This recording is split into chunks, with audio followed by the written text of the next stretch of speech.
Hi, welcome everybody. Welcome to the panel today. Why don't please starting from here, introduce yourself first very briefly about me. My name is Nag, founder and CEO of G20 Group, investment and trading firm based out of Zurich, Switzerland. Background in PhD in machine learning and AI. Really privileged to be here. Please, over to you.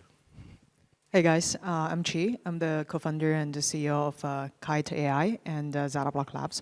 So a little bit about myself. I did my PhD from UC Berkeley, focused on machine learning and causal inference. And after that, started automated machine learning platform startup with a few friends. And then realized data is actually the biggest bottleneck in industry for real AI adoption. Then joined Databricks, lead the data engineering solutions there as a product management lead. And now ZetaBlock or KAITO AI is building a open composable foundation that democratizes AI via enabling accessible, secure, and scalable access to data and model. And as a base layer of AI, our mission is really to create a foundational framework that's enabling the universally accessible AI landscape to people. Please. Hey guys, I'm Joshua here. So I'm the founder of RHS3. We've been here since 2021. We've been advocating for open web, and of course, OpenAI is one of the most important parts of our job. Basically, what we do regarding OpenAI is just open data, open models, and of course, open frameworks. And I think one of the frameworks that we have is called OpenAgent. It's currently actually used by a lot of different products to build on-chain agents. And at the same time, we do gather, reprocess, and abstract data from mostly Web3 and open protocols and for trading usages and different stuff. So that's basically about us. Excellent, please. Hello everyone, my name is Yu Hu. I'm the founder of KAITO AI. I've been around since 2021. Before that, I was a trader at Citadel for my career. The reason why I started KAITO AI was because I was just kind of doing research on the side on crypto stuff, and then realized that information is extremely fragmented. Most of this stuff is unindexed by a traditional search engine such as Google, so I started building a search engine, and that is KAITO AI. Today, we power somewhere between 400, 500 different teams in crypto, either on the research and trading side or kind of on the protocol side. And we are actually now also kind of doing a lot of research on the decentralized AI side and also kind of a user-owned data side of things as well, which is also part of the reason why, if you think about our unique positioning, we are an AI company but serving crypto audience. So naturally, we want to bring the best of both worlds to be solving some of the unique challenges. Happy to share more. Okay. Lucas, please. Hello everyone, my name is Lucas. I'm part of the founding team of Nillion, and my main focus at Nillion at the moment is the external side, so source, curate, support companies as they start building on the Nillion network. My journey with Nillion started obviously at the beginning 4 years ago. It was actually during a time where I finished up my degree at Cambridge University.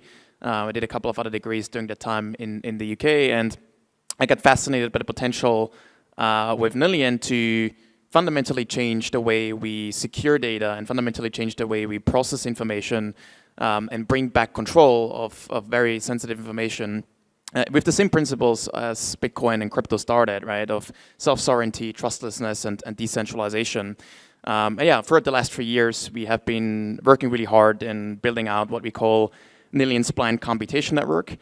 Blind computation, as the name implies, is essentially a decentralized network of nodes who are all blind, right? They don't see what they store, nor do they see what they process. And the way we achieve that is through different privacy-enhancing technologies, such as multi-party computation and others, to create fundamentally new design space and infrastructure for the crypto space and beyond.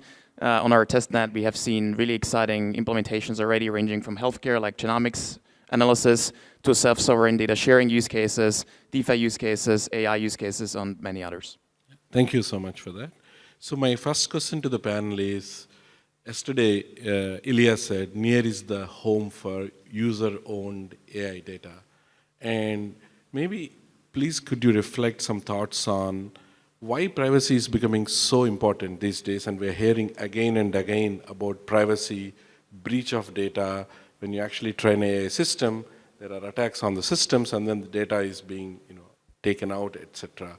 Why can't I just give my data to, these big corporations, Microsoft, Apple, Meta, etc., and trust them, and then they seem to, maybe use it. So is it something? Should I trust these big companies? And we are now in this Web3 Near conference. Maybe could you please comment on why privacy is so important, why we should own the data to the audience, please? To you, please. When it comes to privacy, there are two types of privacies. And a lot of times I think crypto space definitely talk a lot on the user privacy, individual privacy side. But also enterprise privacy is another type of privacy that matters a lot right now. And I think the privacy become more like a real thing, especially after Gen AI.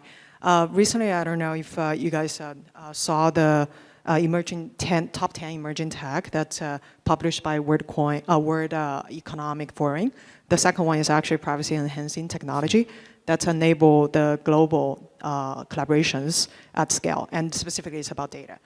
So a little bit, I think why this really become a thing is, think about Gen AI now, it's become almost like a blind box where all the data can be put inside and help increase the performance and the power of a model without being noticing that the data is going into the model. So in that way, now we are actually the first time on the same side with enterprise as users, because everybody now is afraid that their data is going to be, stolen in some way in this process of building AI. So that's why I think from the very beginning, users always is concerned about some of their sensitive information is stolen or leaked in the process. I think plenty of people can talk about that in the group. But also now, I just really want to emphasize, we are in a very good position at the moment because everybody care, not only individuals, but enterprise care as well now.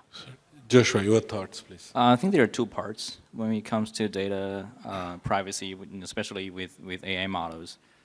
First is about safety. So there are certain data that's kind of really private to yourself, right?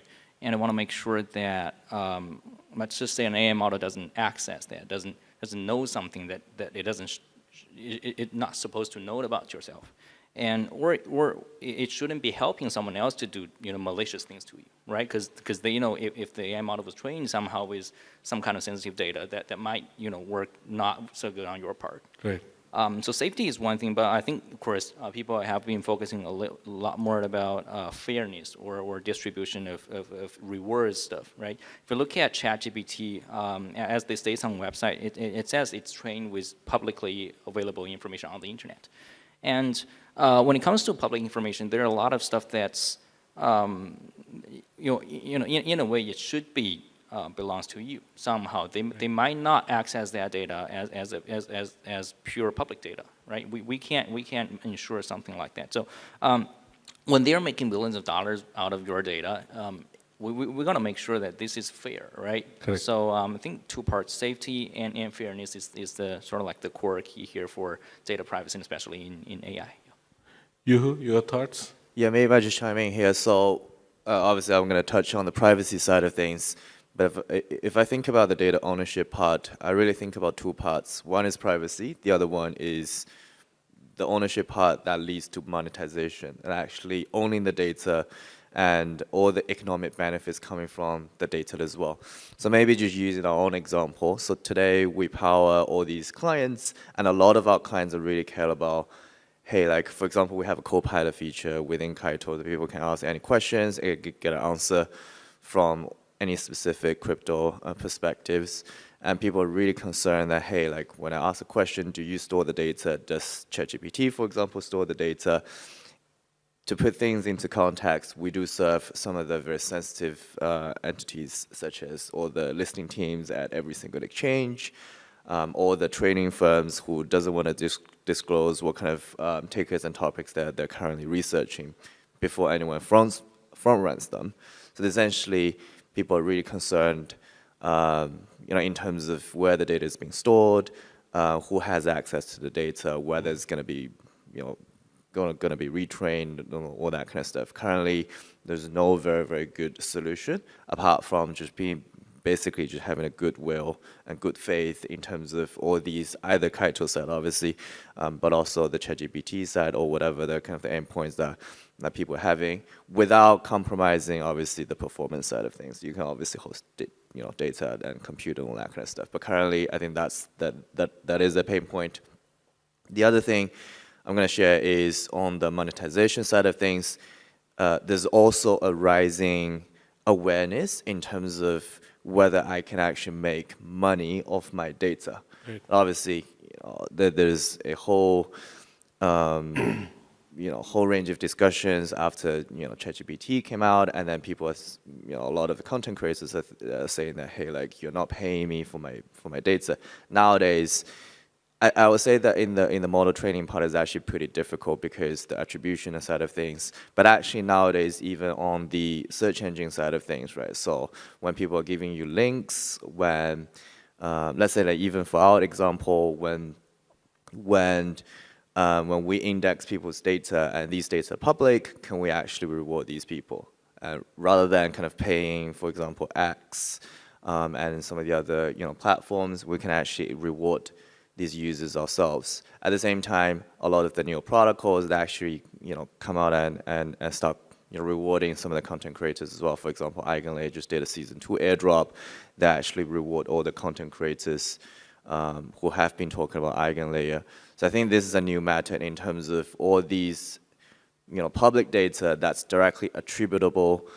You can actually, as user, as content creator, you can actually own the data, and then you can actually get monetize on the data and actually own the economic benefits of the data. But obviously in a privacy preserved way, which is very key, because a lot of the people don't want to link their social identity with their on-chain wallet address. Lucas, your thoughts? Yeah, I mean, a lot of good points have been made already, but just to build on that, I mean, every single time we interact with AI today, we merely get a lot of very sensitive information, right? Whenever we train those systems and whenever we run those systems.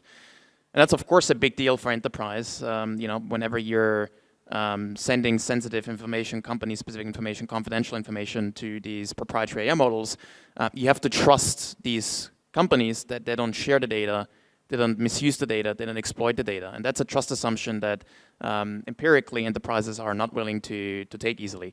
But at the same time, we see on the user retail side that in an age of personalized AI, where we are about to create our personalized agents for pretty much every single task, agents that know us better than we know ourselves, we have to share and sacrifice a tremendous amount of incredibly sensitive information, right?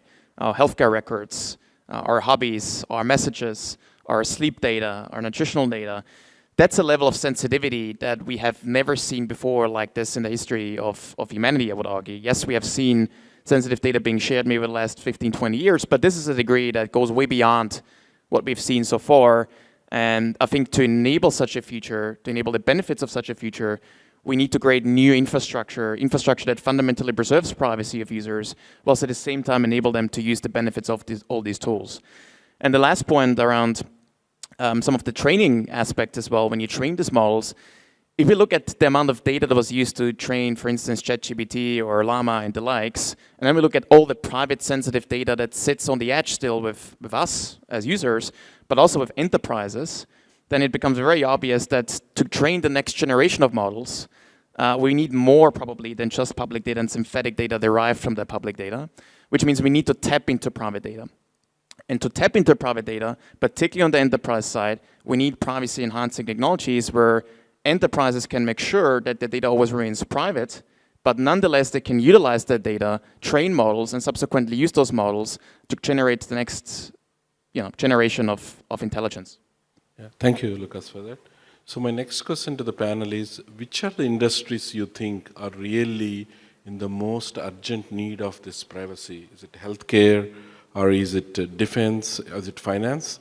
And what are the best practices you think in your view, to process the data securely? You have federated learning approach, blind storage that Lucas mentioned, and then zero knowledge-based techniques. So maybe let's start with you.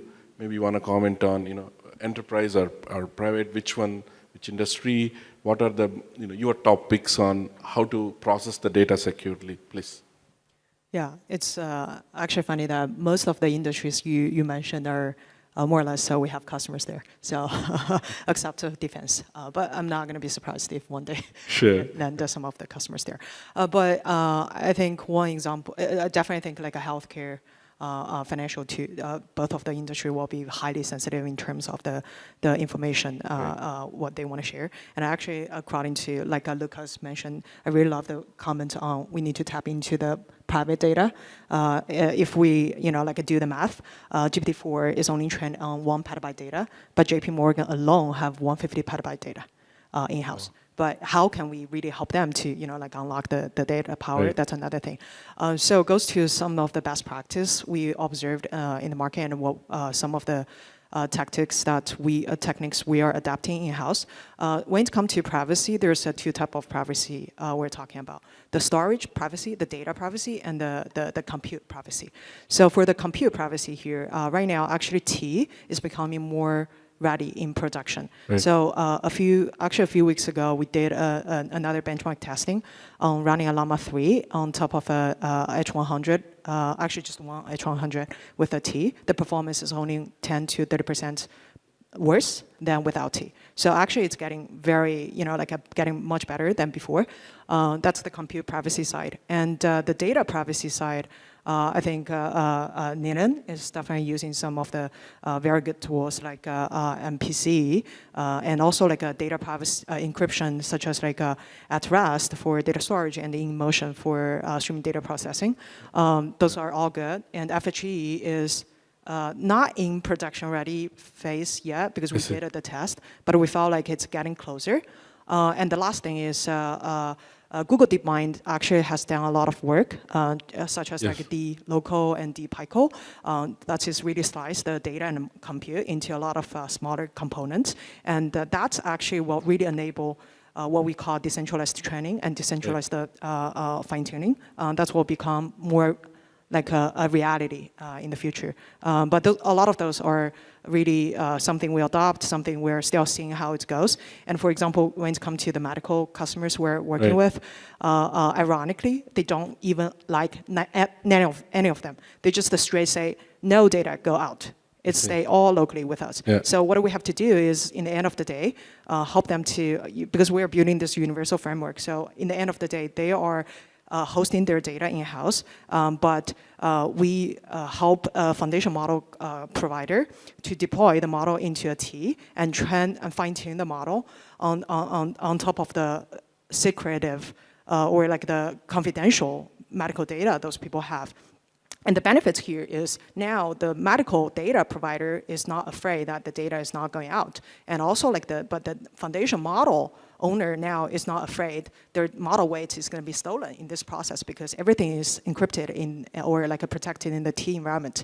So it's a both side happy. And in the end of the day, the final model is being used by some of the Fortune 500 companies. Yeah, sure, please, over to you.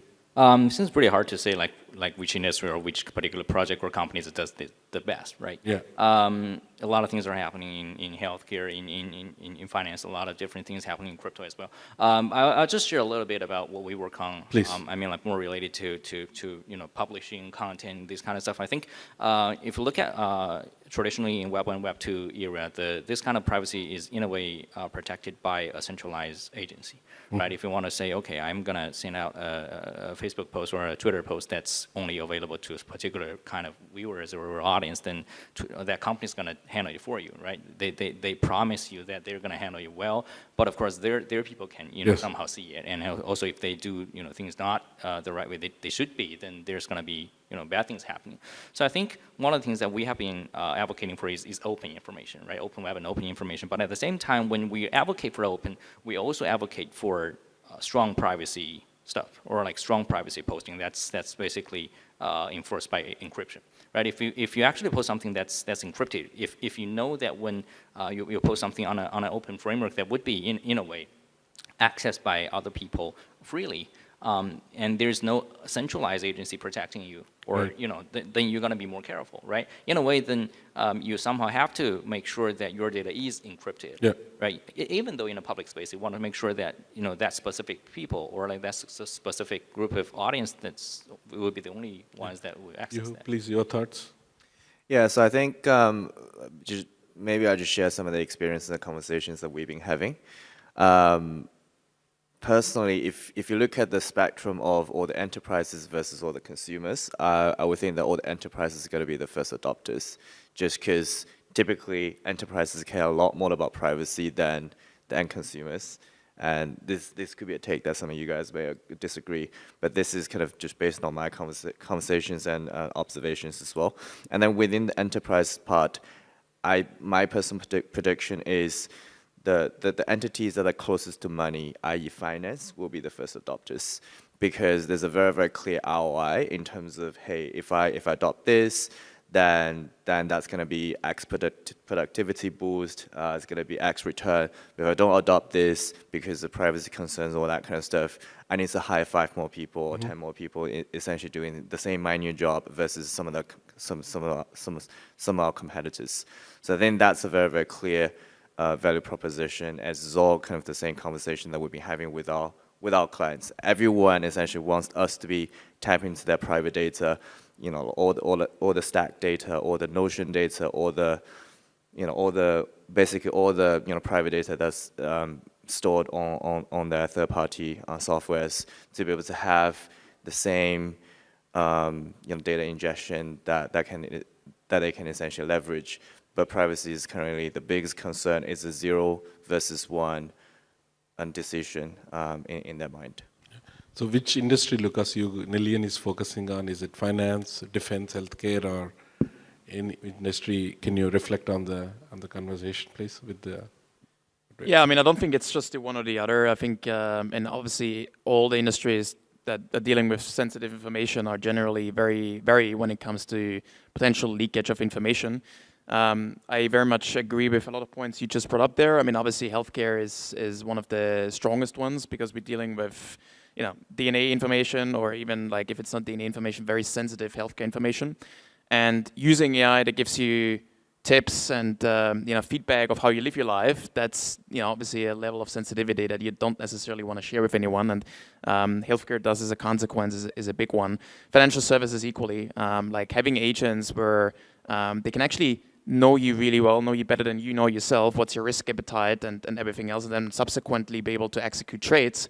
That taps into a level of sensitivity to evaluate your risk appetite and the likes, which is very important to protect, right? So financial services, healthcare are obvious choices, but the reality is even agents that are more user-focused rather than enterprise-focused, like relationship advisors, right, and the likes, I do think I'm more optimistic that users start caring about privacy in that aspect, because, again, the last 15 years, one may argue that the one or the other might not have cared that much about it, but I think now when we enter the territory of relationship advisors, financial advisors and the likes, this is a level of sensitivity of your data that we have, as I said before, never seen before, and I think privacy as a consequence will become incredibly important. Last point on the technology side, the different technologies, there's the cryptography-based technologies like MPC and fully homomorphic encryption.